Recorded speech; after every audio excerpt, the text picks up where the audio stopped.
Hello बच्चों, कैसे हो।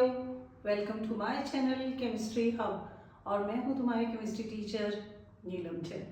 आज बेटा मैं लास्ट टॉपिक HCl एसिड का कर रही हूँ क्योंकि इसमें मैंने बहुत सारी वीडियोस बनाई हैं। प्रेपरेशन क्या उसमें सारा था कि क्या क्या प्रिकॉशंस रखनी है, फिर इनका टेस्ट है, अलग अलग प्रैक्टिकल्स हमने किए हैं, फिर केमिस्ट्री में जो इसकी रिएक्शंस आएंगी HCl की, डाइल्यूट HCl की रिएक्शंस क्या होती हैं, कंसनट्रेटेड की क्या होती हैं बेटा रिएक्शंस, फिर ऑक्सीडाइजिंग एजेंट के साथ ये रिएक्शन कैसे करता है, प्रेसिपिटेशन रिएक्शन कैसे होती हैं, एक्वा रिजिया क्या है, और हमने इसके टेस्ट भी किए हैं। बहुत सारी वीडियोस बनाई हैं। बच्चों, जिस बच्चे को ये चैप्टर बहुत सॉलिड तैयार करना है एग्जाम के लिए कि एक भी क्वेश्चन गलत ना हो, तो तुम आराम से बेटा मेरी सारी वीडियोस देखो प्लेलिस्ट में जाके। एक एक लाइन तुम्हें मैंने बुक की तुम्हारी क्लियर कर दी है। आज मैं फिल इन द ब्लैंक्स करवाने लगी हूँ कि तुम्हारे जो बुक में ICSE के सिलेबस में ये दिया हुआ है कि fill in the blanks fill करो इस चैप्टर के, वो कैसे है। देखो, ये पहला है common name of hydrochloric acid. तो मैंने एक छोटी वीडियो अपलोड की है जिसमें हिस्ट्री ऑफ HCl एसिड है।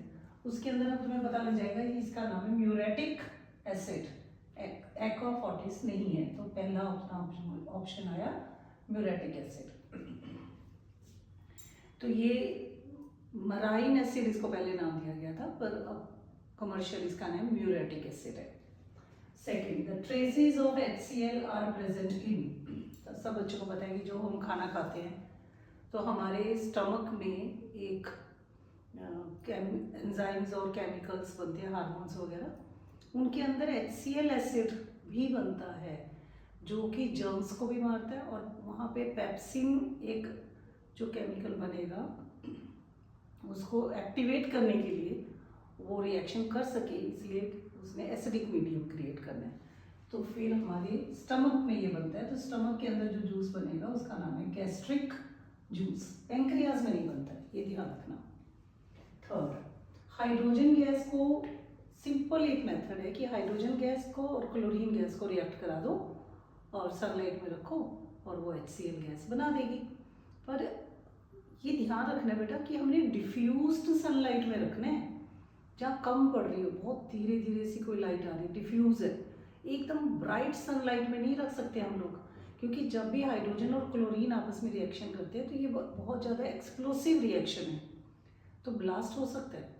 तो ये यहाँ पे कि हमने अगर इनको दोनों को एक्सपोज्ड सनलाइट, डायरेक्ट सनलाइट में कर दिया तो क्या होगा बेटा, एक्सप्लोजन हो जाएगा। तो कैसे रखना चाहिए, कहाँ रखना चाहिए, डिफ्यूज्ड सनलाइट में रखना चाहिए। देखो, चाहे यहाँ पे एक लाइन दी है पर मैं उससे रिलेटेड तुम्हें सारा समझा रही हूँ कि जब भी एक फिलअप करो तो उसके आसपास का सारा पता होना चाहिए कि कोई क्वेश्चन पूछा जाए कि क्यों नहीं रखना चाहिए डायरेक्ट सनलाइट में, क्योंकि एक्सप्लोसिव है, एक्सप्लोजन हो जाएगा। तो फिर किस टाइप की सनलाइट में रखना चाहिए, डिफ्यूज्ड सनलाइट में रखना चाहिए। ठीक है। नेक्स्ट है, जब हमने लैब में HCl गैस बनाई तो क्या रिएक्ट कराया था, क्या रॉ मटेरियल यूज़ किए थे। तब हमने सोडियम क्लोराइड को H2SO4 के साथ रिएक्ट करवाया था। रिएक्शन याद करनी है फिर तुमने, ये वीडियो देखना, इसमें HCl की प्रेपरेशन, HCl गैस कैसे बनाई गई थी, तो वो पूरा उसमें एक एक पॉइंट का मैंने एक्सप्लेनेशन किया हुआ है।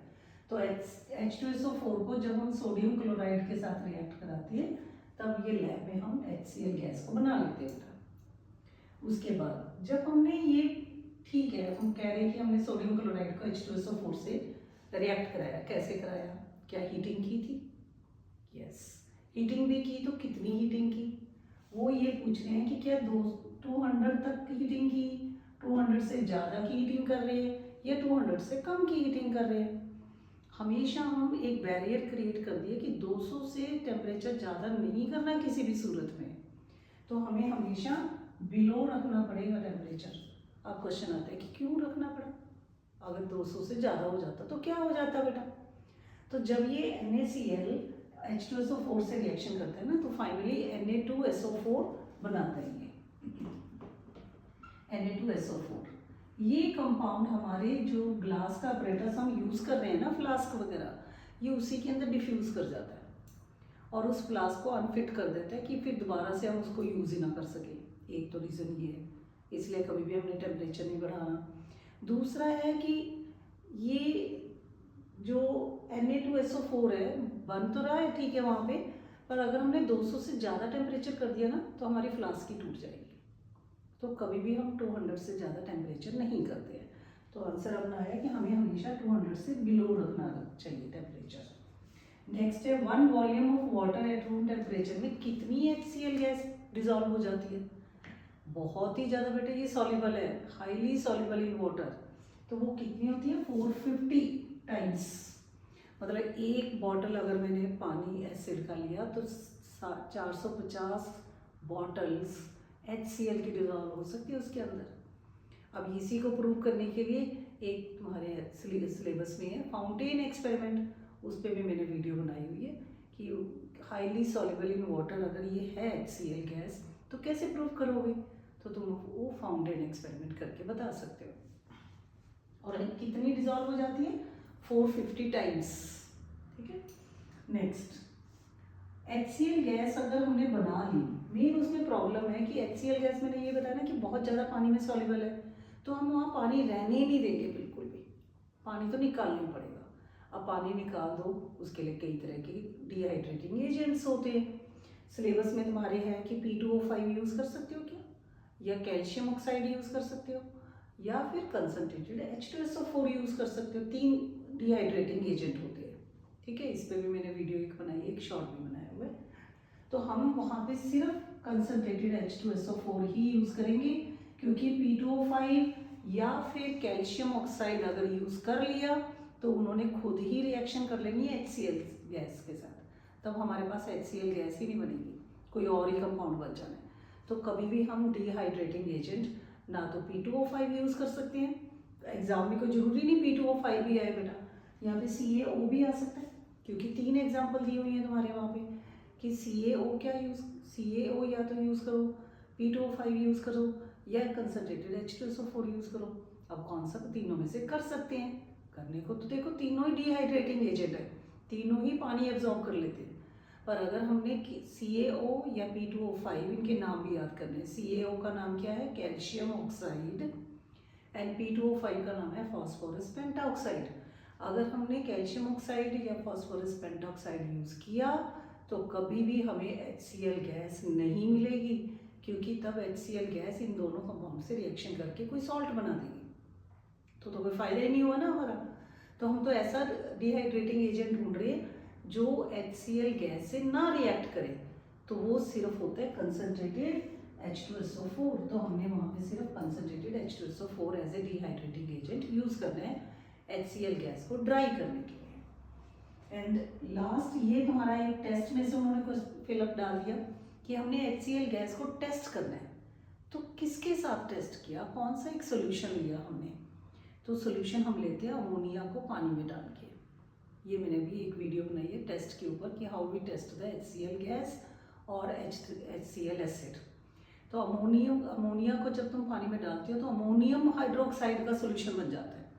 तो यहाँ पे आंसर आया अमोनियम हाइड्रोक्साइड का एल्कलाइन सोल्यूशन हम लेंगे थोड़ा सा बेस डाल के।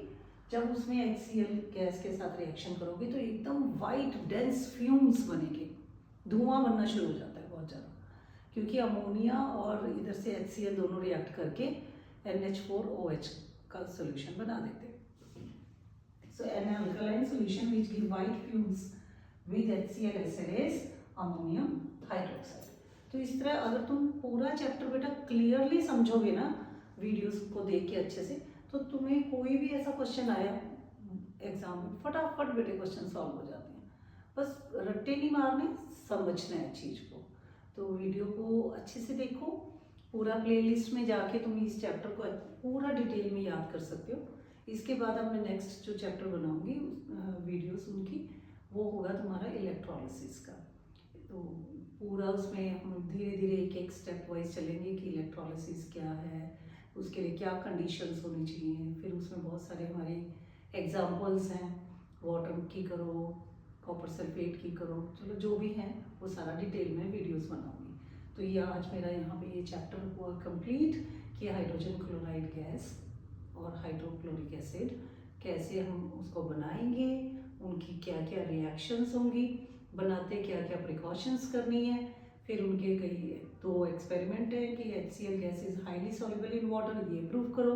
दूसरा है HCl gas is heavier than air, इसको प्रूव करो। तो ये भी वीडियो बनी हुई है, उसको अच्छे से देखना। और लास्ट है इसके टेस्ट। तो वीडियो अच्छी लगी तो बेटा इसको लाइक करना, शेयर करना, सब्सक्राइब करना। Thank you.